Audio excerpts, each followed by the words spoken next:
My husband yelled at me on the phone, saying he wants a divorce. I thought as I came back from my work trip.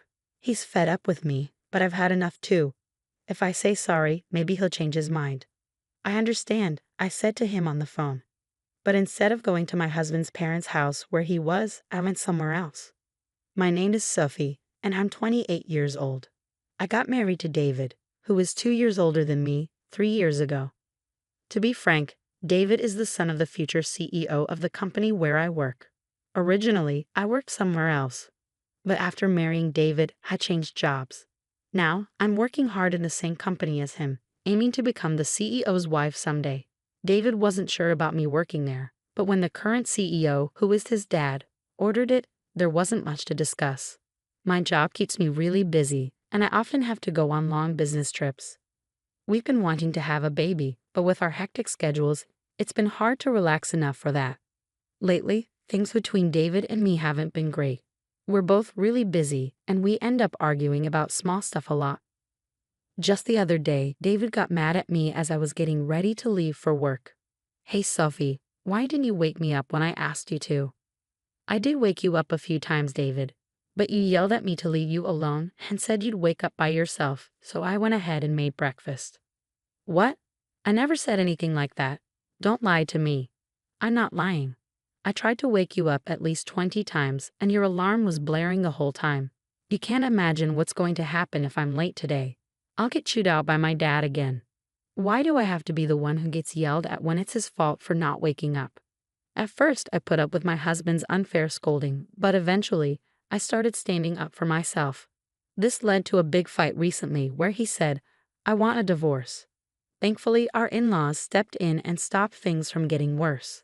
Still, I was getting really tired of him bringing up divorce every time we argued. One day, while I was getting ready for a business trip, my husband came up to me looking upset. "Hey Sophie, you're leaving for another trip, huh?" My husband always calls my business trips like they're not important. It's not just a trip, it's a business trip. "Why do I have to keep explaining this to you?" I replied, feeling frustrated. "Must be nice always going on trips and neglecting the housework. You're probably just going sightseeing after pushing all the house chores on me, right?" "Listen, that's enough. This is for your company, you know. Why can't you just accept that it's a business trip?" I can't imagine how it's like to be a rookie like you going on a business trip. Being so useful is pretty much just like a trip. What the hell is wrong with you? Can't you tell the difference between a trip and a business trip? Well, it's the truth, isn't it?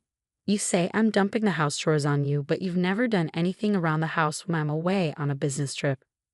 When I'm not around, my husband only ever orders takeout, leaves the laundry piled up, and doesn't even take out the garbage. Despite doing nothing, his attitude gives me so much stress. Even the divorce drama last time was all because of his personality. Even though we both work and spend the same amount of time on our jobs, all the housework is left to me. On top of that, he acts all superior and domineering, which I couldn't stand. Trying to discuss it with him is pointless as he never admits to any fault on his part. Instead, he always turns it around and blames me. As I continued getting ready for my business trip in silence, my husband started yelling at me again.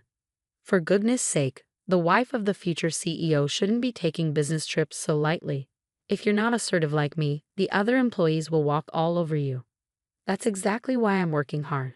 I need to learn the job and meet with different clients. And yes, being the CEO's son helps. But we also have to acknowledge the efforts of all the employees who work hard to keep the company running smoothly. What are you talking about? The company's success is because of the hard work of all the employees, not just because you're the CEO's son. You should work as hard as everyone else. At those words, my husband got really angry and shouted, "What do you mean, work harder?" The other day, I overheard some employees talking. They said you always pass off overtime and difficult tasks to others and complain a lot. What? Who said that? I'll fire them immediately. That's not the point. Can't you see that you're the one in the wrong here? Can't you see that you're just riding on your father's reputation? My husband's eyes widened with anger, and he grabbed my bangs roughly. Don't get too ahead of yourself. Who do you think got you this job in the first place? Ouch, let go. You're only able to work at this prestigious company because you're married to me, got it? Refuse the business trip. I won't allow you to neglect our home for some work trip. I've explained it many times. It's for my job. I can't just refuse. Shut up. Stop arguing back. You married me, so you should just listen quietly to what I say. Suddenly, his grip on my hair loosened, and I stumbled back onto the floor. If this argument keeps going, it might end up in another threat of divorce. I managed to push my husband out of the room and focused on getting ready for my business trip. When I come back, I'll have to deal with a week's worth of chores piled up by my husband.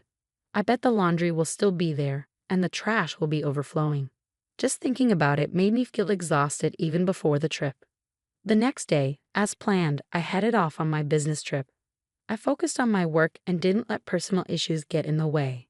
When I got back home after a week, I couldn't believe what I saw. I'm back. The house was sparkling clean, just like the day I left for my business trip. It was a pleasant surprise. Thank goodness. Maybe David finally understood how I felt. Perhaps he had a change of heart and decided to help with the housework. Just as I started feeling relieved that my husband was being more supportive, I saw divorce papers on the table. What? What's this? There was a note next to them saying, "I'm going back to my parents' place. We're getting a divorce." Panicked, I quickly called my husband, and he picked up right away. Huh? Did you even read the divorce papers? His casual tone angered me, and I snapped back. Wait, are you seriously talking about divorcing me? Of course. You'd be in trouble if I did, wouldn't you? Don't talk about divorce so casually. Then my husband, sounding smug, said, "If you're going to take it that seriously," and started laying out conditions. "If you start taking care of the house and listen to me, I might think about canceling the divorce. But of course, no more trips." What? Like you, it wasn't just a trip. Huh? Are you talking back? If you are, then I'm divorcing you. You're such a nag. A nag? He calls me a nag when he can't even do a single thing around the house himself. If he's up for it, so am I. Fine. If you don't want to get divorced, then come and apologize. Do you understand? Holding back my urge to argue, I replied calmly, "Okay, I understand. You should have listened to me from the beginning. Now come quickly." With that, he hung up. Instead of going to my in-laws' house where he was, I headed to City Hall. I submitted the divorce papers and they were accepted without any trouble. I was officially single again. 3 hours later, while I was packing up at home, my ex-husband came back with his mother, probably fed up with waiting for me. As soon as they saw me, they started hurling insults. "Hey, how long are you going to keep me waiting? That's right, you're a failure as a wife, yet you're out having fun. You should be taking care of David." Taking care of? How old is David? He's older than me, isn't he? I fired back, feeling frustrated. As I retorted, their brows furrowed in anger. Shut up, stop being stubborn, and apologize quickly. We're really going through with the divorce. If anyone will be in trouble if we get divorced, it's you, Sophie. You could have been the wife of the next company president, and you're okay with acting this way? And you. If you divorce me, you won't be able to live in this luxurious lifestyle. Are you okay with that? Well, I never thought you were a good match for David in the first place, so I really don't care. At a loss for words, my ex-husband grinned devilishly. Fine, this is your last chance. If you don't apologize now, we're getting a divorce. I'll even kick you out of the company. Decide quickly. At that moment, anger surged through me like a fireball. I had to make him understand the reality of the situation. We're already divorced, you know. What? Just as you wished. I've already submitted the divorce papers and they've been accepted, so I'm no longer your wife. What? Her ex-husband and mother-in-law stood there in shock. After a moment of silence, he finally spoke up. What are you talking about? This must be a joke, right? You wouldn't? Why would I lie? If you don't believe me, you can check the records yourself. No way. Suddenly, the mother-in-law, who had been listening, started to shout. Wait, Sophie, what have you done? You've put divorce on David's record, our future CEO. It was your son who gave me the divorce papers first. All I did was submit them. Stop making excuses. Cancel the divorce right now. Do you understand? I'm sorry, but once the divorce papers have been accepted, they can't be canceled. And I have no intention of canceling anyway. What? The mother-in-law was speechless, and the ex-husband just hung his head in defeat. Ignoring them, I continued, I'm tired of being ridiculed every time I go on a business trip and having to juggle work and housework every day. As far as I'm concerned, you're nothing but a burden. So Sylvie, calm down. Calm down. I'm perfectly calm. What's the point of being married if it's just a title? All you care about is yourself, isn't it? I didn't mean it like that. Do you realize you're losing your status as the CEO's wife? Are you okay with that? I didn't join your company to become the CEO's wife. I don't know how much you've been spoiled, but I didn't marry you to take care of you. Are you really willing to give up this lifestyle? If you just wait a little longer, you could become the CEO's wife. I absolutely refuse to keep being your caretaker. I'm not your mother. Just go and live your life on your own. With an intensity like never before, my husband was completely teary-eyed. His mother-in-law took her turn, stuttering out her final provocation. What if you divorce David? You'll also lose your job. And what if I do? What? I've already informed your father that I'll be quitting the company. What? The mother-in-law and ex-husband's eyes widened in surprise. To confirm, my ex-husband started calling his father. After a few rings, his father answered, and he put the call on speaker. Dad, listen to this. Sophie decided to divorce me on her own. Yeah, I heard. She told me she's quitting the company too. She's so selfish. Can't you fire her immediately with your CEO powers? Well, I guess I should fire someone ASAP. You. Yeah, that's right. Wait, what? Instead of the stunned ex-husband, his mother-in-law turned to her husband. What do you mean by that? There's nothing to explain. David is a liability who doesn't contribute anything to the company. I'm disappointed in his work ethic. Wait, what? How can you suddenly say that about our son? Stay quiet, the father-in-law firmly told his wife. David, your performance at work is lacking. You misuse company resources, make inappropriate advances towards female colleagues, and complain about trivial things like the cafeteria. You're just not cutting it. Do you think I don't know that your subordinates consider you incompetent? No, that's not true. It can't be. I can't protect you any longer, even if you're my son. You understand this, right? Just because you're the boss's son doesn't mean we get special treatment. But that doesn't mean you have to fire me. The only thing I can commend you for is marrying a capable wife. Sophie will continue to work for the company, but you're fired, David. At his father's words, my ex-husband's eyes widened in shock.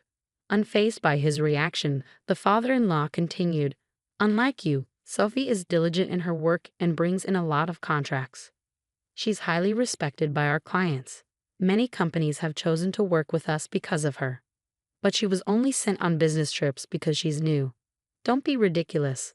We trusted Sophie, so we gave her more responsibilities. You made fun of her, calling it a vacation or something, didn't you? No, I didn't. Let me make it clear. There's no place for you here until you become independent. Never come back to this house, understood? No way.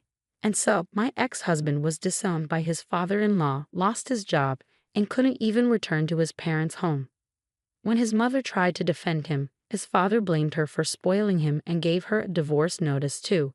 They used up their savings to live in an apartment, but they struggled to find work, and their unemployment continued. I still received messages from my ex-husband. Sophie, I was wrong. I won't make fun of you anymore. I promised to take care of myself, so please come back. I can't take it anymore. Help me. He was so persistent that I finally blocked his number. I shouldn't have to deal with that mama's boy anymore. On the other hand, I'm still working hard under my father-in-law, who is now the CEO. I have my own team, and I'm enjoying fulfilling days. I'm grateful that my father-in-law is a supportive manager. From now on, I want to pursue my goals without being held back by meaningless family ties.